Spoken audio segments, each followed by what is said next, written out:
Alright guys, so welcome back to another episode of Colton Posey Fishing, and if you're new here, this is the weekly fishing report. So every week I drop, a video talking about what the fish are doing, how I found those fish on particular lakes and stuff like that. But whether you're in my area or not, which is in Alabama, you can kind of expand on it depending on, temperatures and stuff like that. So, maybe my fishing's ahead of your fishing. What I mean by that is the water temperatures are warmer or whatever the case may be. So my fish may be in a spawn or pre-spawn mode, and your fish may be just now starting to migrate or kind of just out getting a little bit more active.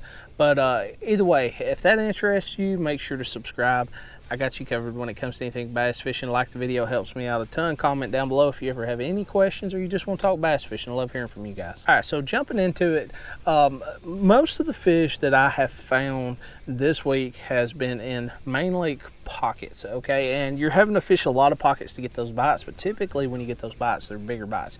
And there's still fish on the main lake, and no, I don't necessarily mean on the main lake points. Didn't really find any fish this week on the main lake points, maybe a couple. But with that being said, the fish that I were finding were close to bridges, okay? And those bridges are close to pockets and close to creeks and stuff like that, where those fish, if they want to, they can migrate in there.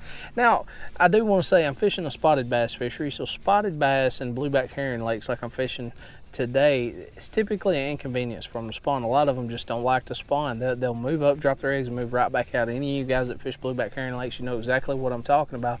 They're not heavily focused on the spawn. They're focused on eating, and most of these fish, they're just chunks. I mean, you'll catch one that's this big and it'll be that big around.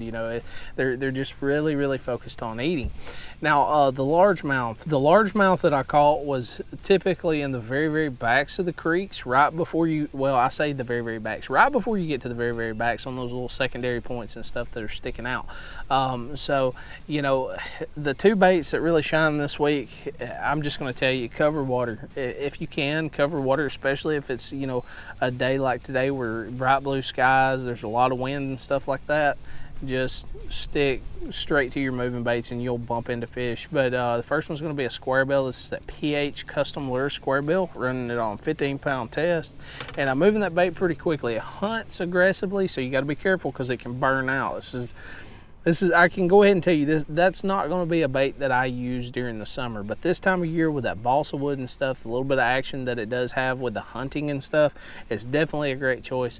Played out really well today. It played out really well last week with the chartreuse one that I had. So if you're interested in that, you can go to vantagetackle.com, place an order through them. I think it's like $100 and you get free shipping. So another one I want to talk about is that Rapala Crush City Mare. This one's kind of pulled down a little bit. It got beat up today, but either way, 3/8 ounce swim bait head, and I'm running that 3-inch Mare, the white and chartreuse. And why would I choose the white and chartreuse? The water up here is still stained, and there's areas where it's extremely muddy, but they're still biting that. Now, if you're not experiencing what we've been experiencing here in the south, which is a lot of rain, a lot of storms, tornado weather, unfortunately, then if you're fishing cleaner water, I would definitely say stick to your natural colors, your brim colors like green pumpkins and stuff like that. Maybe your electric shad colors, anything that can mimic shad, brim, any type of natural forage. But either way, guys, that's super simple, straight to the point. I hope you like the video. If you do, make sure to like. If it helps you out at all, make sure to subscribe. I got you covered when it comes to anything bass fishing. Comment down below if you have any questions or you got something you want to add. I'll see you next time.